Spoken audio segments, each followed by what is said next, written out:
To spite her cheating fiancé, she wed a blind stranger, unaware he was the ruthless war duke. Most love stories begin with a first kiss. Aurelia Sterling's began with a betrayal. 2 days before her wedding, she caught her fiancé in the arms of her closest friend. Heartbroken and furious, she did the unthinkable, kissed a blind beggar on a crowded street and asked him to marry her. It was meant to be an act of spite. She never expected the beggar to say yes. And she certainly never expected him to be the ruthless war duke hidden behind a silk blindfold. Hello, lovely. If you're enjoying this tale of hidden beauty and unexpected love, I'd be so grateful for a like or subscribe. It helps me bring you more stories where pain shatters and true character shines through. And if you'd like, tell me in the comments where you're watching from. I read every note, and your presence makes these stories come alive. Chapter 1. The lavender was fresh that morning. Lady Aurelia Sterling had cut it herself from the garden before dawn, bundling the purple stems with a ribbon the same shade as her wedding dress, which hung upstairs waiting for the day after tomorrow. She had wanted everything to be perfect. She had planned everything to be perfect. She was not prepared for the sound of laughter behind St. Jude's churchyard wall. It was not just any laughter. It was the low, pleased kind, the sort that belonged in a private room with the curtains drawn, not in a churchyard 2 days before a wedding. Aurelia slowed her steps on the gravel path. The basket of lavender swung from her wrist. She told herself it was probably children playing among the old graves, or perhaps the groundskeeper telling stories to his dog. She peered around the corner of the stone wall. Lord Edmund Hargrove, the Earl of Berkshire, her fiancé of 4 months, was pressed against the moss-covered stone of the Whitfield family crypt with his arms around Miss Letitia Horne, Aurelia's closest friend since childhood, the woman who had helped choose her French lace veil, the woman who had embraced her at the engagement party and whispered you deserve every happiness, and he was kissing her with an enthusiasm that left absolutely no ambiguity about the nature of the activity. Aurelia stood very still for 3 full seconds. Then her silk slipper found a dry twig. Crunch. The sound split the morning air like a gunshot. The 2 figures sprang apart. Berkshire turned, and the blood drained from his face so completely that he looked like one of the marble angels behind him. Letitia had the grace to look at the ground, though she ruined the effect by adjusting her hair. Aurelia, Berkshire said. Then, collecting himself with the confidence of a man who had talked his way out of trouble before, he added, "This is not what it appears." Aurelia looked at her basket of lavender. She looked at the crypt. She looked at Letitia's wrinkled collar. Then she turned and walked away down the gravel path at a pace that forced Berkshire to jog to keep up. "My dove, listen to me." It was a momentary possession by the devil, nothing more. He reached for her arm. She stepped sideways without breaking stride. Men have needs, Aurelia. It means nothing. Letitia means absolutely nothing. You are to be my countess, which is an entirely different matter. Aurelia pushed through the iron gate and stepped onto the cobblestone road. The morning sun was sharp. Carts rumbled past. A flower seller was shouting prices from a barrow. The whole world continued as though it had not just shattered itself into pieces. She stopped walking. She was not going to cry. She was absolutely certain she was not going to cry, not because she was not hurt, because she was, in a hot and furious way that sat behind her ribs like a lit coal, but because crying would require Berkshire to comfort her, and if he touched her right now she would say something so unladylike that St. Jude himself might cover his ears. What she needed was a way to make him stop following her. She looked up. Leaning against a stone hitching post not 10 feet away was a man who had no business being as handsome as he was given the state of his clothing. His coat was tattered at the elbows and stiff with dried mud. His boots were cracked along the sides. A silver begging plate sat balanced on his knee, catching the sun. He held a polished oak cane across his lap, which seemed oddly fine for a beggar, and he wore a thick black silk blindfold tied smoothly over his eyes. Despite all of it, his jaw was sharp enough to cut glass. His dark hair fell slightly across his forehead. His shoulders stretched his ruined coat to its very limits. Berkshire was still talking behind her. Something about the wedding, about her pride, about how she would regret this moment of temper. Aurelia's mind made a decision before she had finished making it. She crossed the distance in 4 steps, grabbed the beggar by his lapels, and kissed him. He froze entirely. She felt the startled tension in him, the absolute stillness of a man caught completely off guard. She kept the kiss firm and unmistakable, the kind that left no room for confusion, and then she stepped back. The beggar said nothing for a moment. Then a slow smile spread across his face, unhurried and deeply amused, as if the morning had just become considerably more interesting. Behind her, Berkshire made a strangled sound. Aurelia did not look at him. She looked at the beggar, at the fine line of his jaw, at the blindfold, at the silver plate, and the terrible idea she'd been forming in the space of 10 seconds solidified into something that felt, absurdly, like a plan. "It is an absolute tragedy," she said, keeping her voice steady, "that someone with a face as pretty as yours must spend his youth begging on the streets. Sir, my groom is a treacherous hound, my wedding is in 2 days, and I have an empty altar." She paused. "Marry me, and I shall ensure you never hold a begging plate again. What say you?" There was a silence. The flower seller's shouting filled it. A cart horse sneezed. The beggar tilted his head slightly, tapping the cane against his boot. Then he chuckled. It was a deep, rich sound, the kind that came from somewhere unhurried, and it sent something strange and inconvenient down the length of Aurelia's spine. "A roof over my head," he said slowly, "and a fiery wife who kisses like a tempest." He tilted his face toward her, and though she could not see his eyes behind the blindfold, she had the distinct and unsettling feeling that he was looking at her very carefully. "Madam, I am entirely at your service." Berkshire, behind her, found his voice. "Aurelia, you cannot be serious." "I am always serious," she said, and held out her hand to the beggar. He found it without hesitation. Chapter 2. By the following morning, London had opinions. The broadsheets had somehow gotten hold of the story before Aurelia had finished her breakfast tea, which suggested either a very fast printer or a very loud cobblestone road. The headlines ranged from stunned to gleeful. "Beautiful noble lady to wed blind street beggar out of spite," one declared, with an enthusiasm that suggested the editor had been waiting his whole career for a story like this. Aurelia read it at the breakfast table, drank the rest of her tea, and went to file the marriage license. She had learned the beggar's name over a very awkward supper the evening before, conducted in her sitting room with the housekeeper present as chaperone and a great deal of careful conversation. He had told her, calmly and without much additional detail, that his name was Benedict. Just Benedict. He had offered nothing further, and she had not pressed, mostly because she had a suspicion that if she asked too many questions she might talk herself out of the whole arrangement, and she was not ready to do that yet. He was polite. He was quiet in a way that felt deliberate rather than uncomfortable. He ate with the ease of a man who had never once been anxious at a table, which she found strange, and said thank you to the housekeeper with a warmth that made the older woman look at him twice. Aurelia had decided he was acceptable. She had also decided not to think too hard about the feeling that had gone down her spine in the churchyard.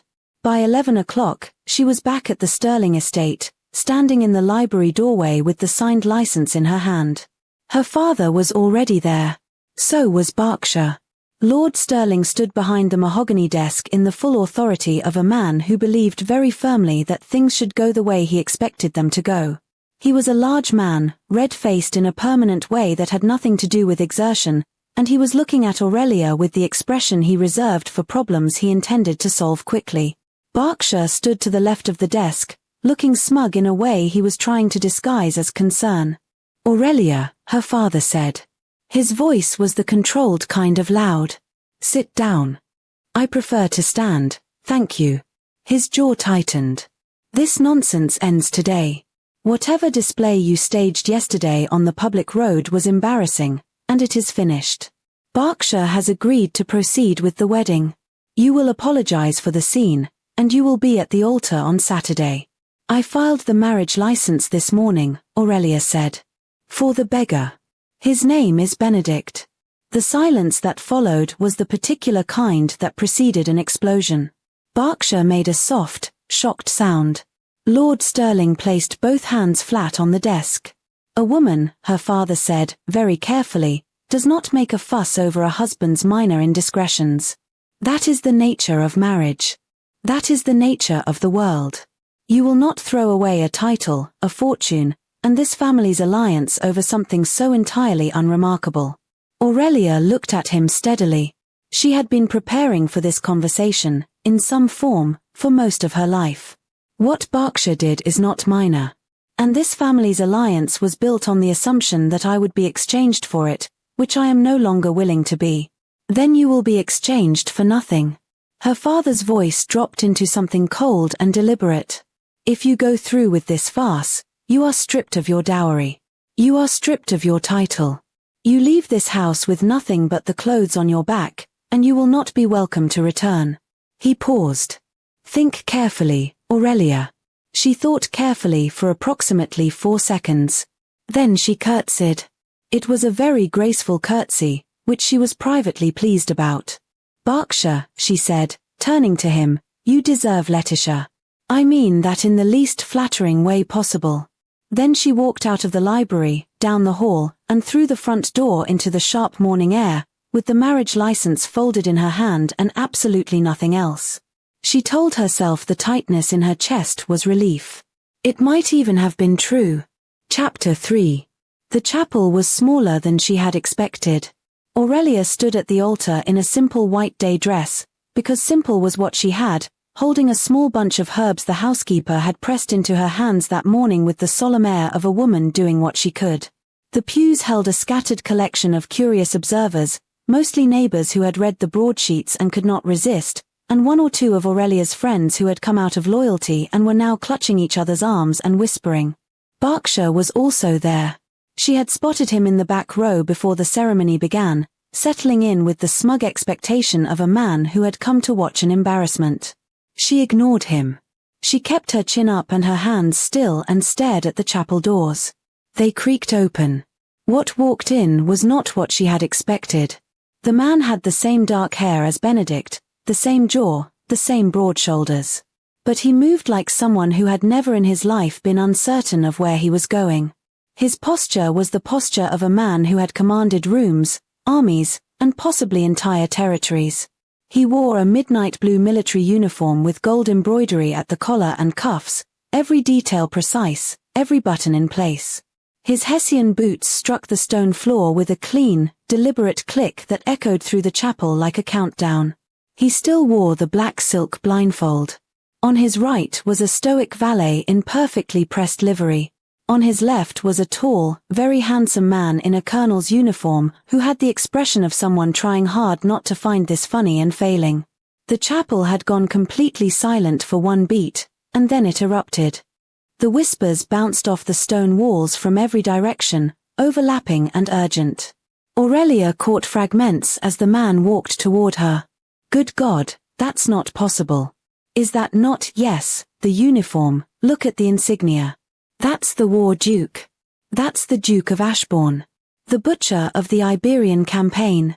A woman 3 rows back made a sound like she had swallowed something unexpected. Berkshire, in the back row, had gone the precise color of old chalk. The man reached the altar. He was Benedict. The beggar from the hitching post. The man who had taken her hand without hesitation and eaten supper in her sitting room with easy, quiet manners.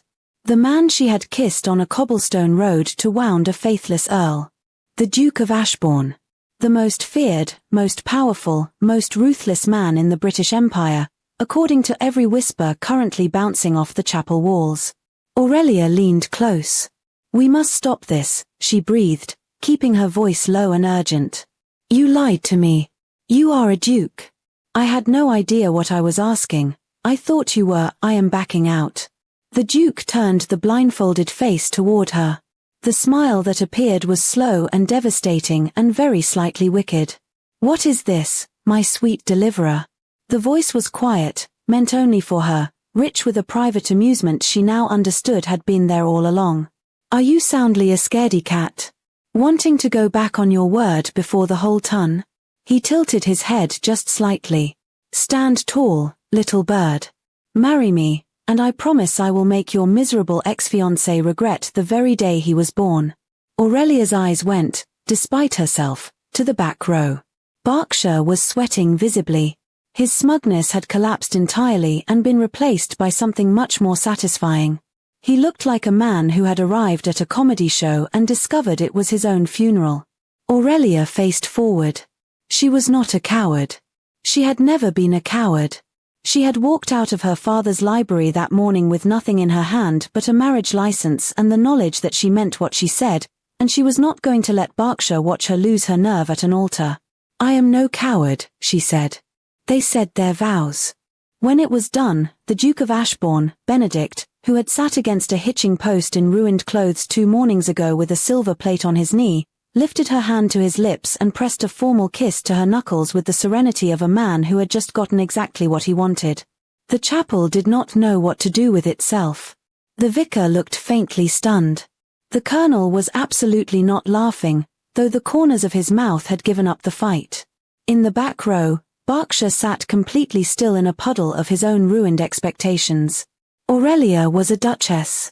She had absolutely no idea what to do next. Chapter 4. The Duke's mansion was not what Aurelia had imagined. She had braced herself for something cold and severe, all grey stone and silent corridors, the kind of house that suited a man called the Butcher of the Iberian Campaign. Instead it was sprawling and warm, full of good fireplaces and tall windows, with a library that made her stop in the doorway and take a slow breath of deep, involuntary pleasure. "The library meets with your approval," Benedict said from behind her, without the cane, moving through his own house with a fluid certainty that she was already beginning to find suspicious. "It's extraordinary," she said, meaning it entirely. "It is yours," he said, as simply as he might say the weather is mild today, and walked on. She stood there for a moment, looking at the shelves, and told herself the warmth in her chest was merely the fire. Life in the Ashbourne mansion settled into a pattern that was, depending on the hour, either deeply amusing or deeply inconvenient. Benedict was an attentive husband in the formal sense, polite and considerate, always present at meals, always steady and unhurried. He listened to her talk, which she had not quite expected, with the focused quality of someone for whom listening was not a passive activity. He never spoke just to fill silence. He never agreed with her simply because it was easier. He also had the most inconvenient habit of finding things. Keys she had left on chairs. Books she had set down in the wrong rooms. Her gloves, which she was forever misplacing. He would produce them at the precise moment she began looking, without fuss, without explanation, guided apparently by nothing but his cane and some instinct she could not account for. She began watching him. On the 4th day, she changed her gown in her room while he sat quietly by the fire, or rather, while he sat holding a book toward the general direction of the firelight. She had chosen the part of the room deliberately, reasoning that it was further from the fire than she usually stood, and she wished to observe whether he tracked sound or simply memorized the room. She took her time about it. When she looked up from refastening the last button, Benedict was gazing serenely at the wall. But his jaw was tight in a way that had not been there before she began. She filed this away without comment. At dinner that evening, she waited until his attention appeared to be on his soup, then raised her hand in a slow, deliberate wave approximately 2 feet from his nose. His hand shot out and caught her wrist. She inhaled. He brought her knuckles to his lips, slow and warm, watching the wall with perfect innocence while her face went hot in a way she absolutely refused to acknowledge out loud. "Something wrong?" he asked. "Testing the candles," she said. "The light is uneven." He said, and released her hand. The society ball 3 nights later was a different kind of test.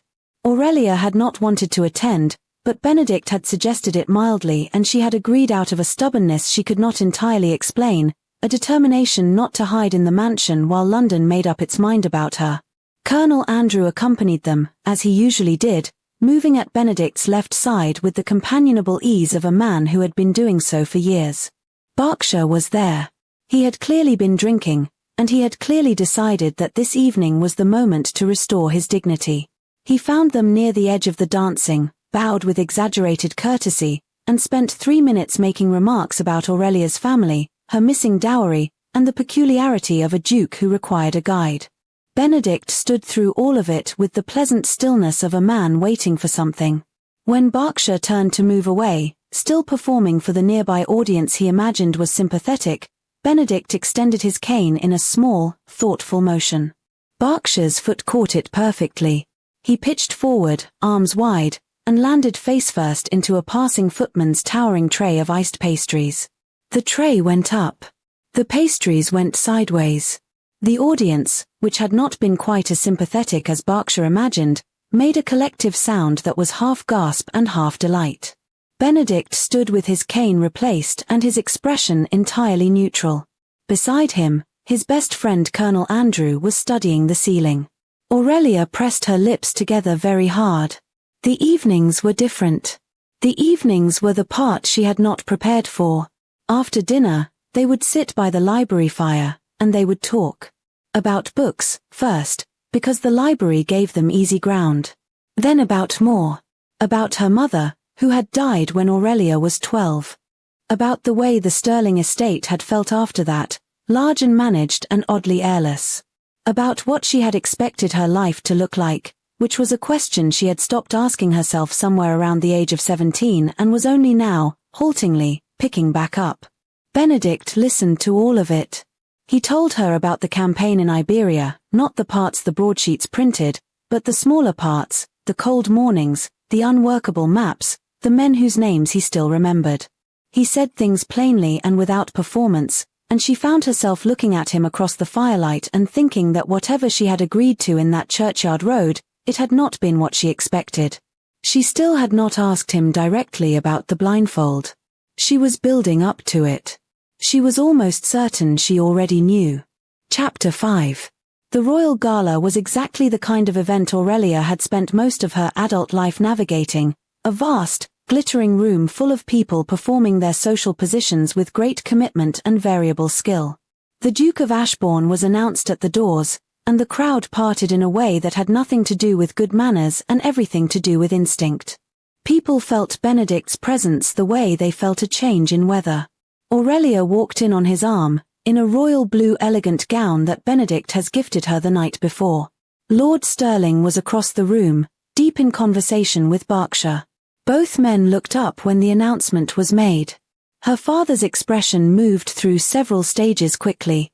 Berkshire's moved through fewer, landing on the particular look of a man calculating what drink would make this evening tolerable. The evening went smoothly for an hour. People approached Benedict with the careful deference due to a war hero and the curious study due to a man in a blindfold. Aurelia spoke when she chose to and held her ground when she needed to, and discovered that being introduced as the Duchess of Ashbourne made people's manners improve with a speed she found both useful and somewhat insulting. Then Berkshire had his third drink, which proved to be one too many. He approached them near the center of the room, where the crowd was thick enough to give him an audience but polished enough to pretend not to be watching. He greeted Benedict with a bow that had just enough mockery in it to be readable. "A fine evening, Your Grace." He let his gaze drop to the blindfold with exaggerated sympathy. "I do hope you are enjoying it, in whatever capacity is available to you." Benedict said nothing. Berkshire reached into his coat pocket, produced a gold coin, and let it fall to the floor. It rang clearly on the polished marble. The nearby conversations dimmed. "Terribly clumsy of me," Berkshire said, watching the coin with a smile. "Dropped my wages. Pity. Let's see if you can find it."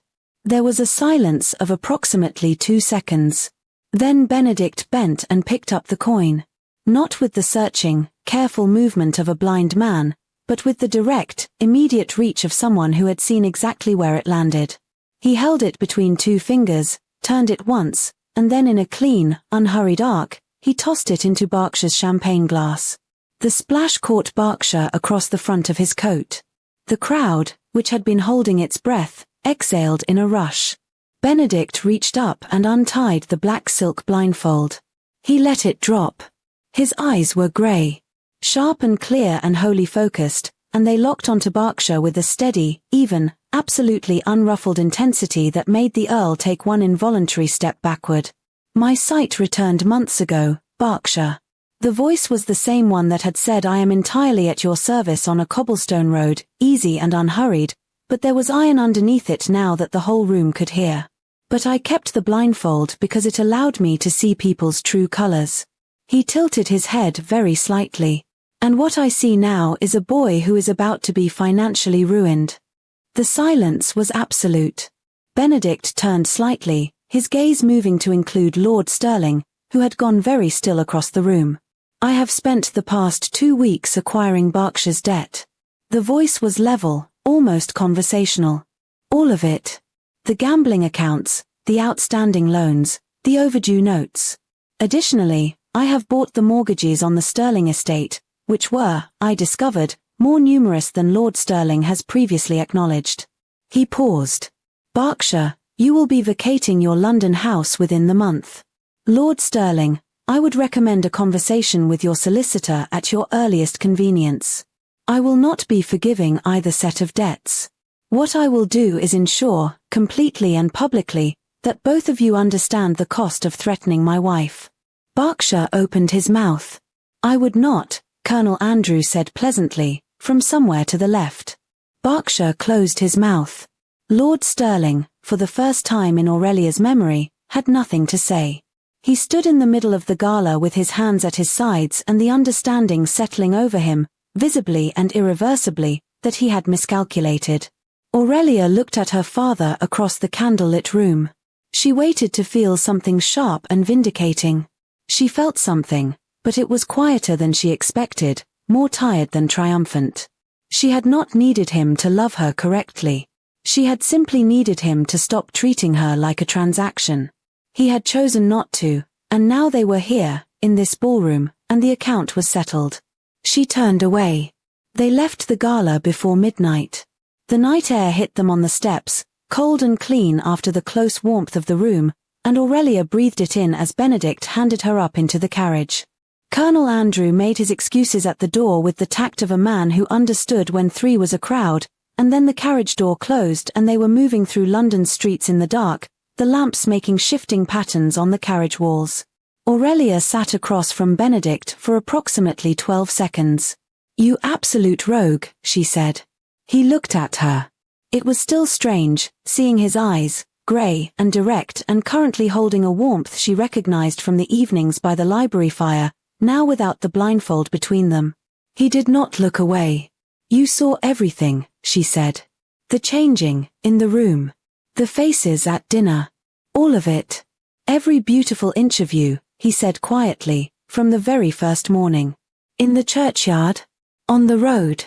The corner of his mouth moved.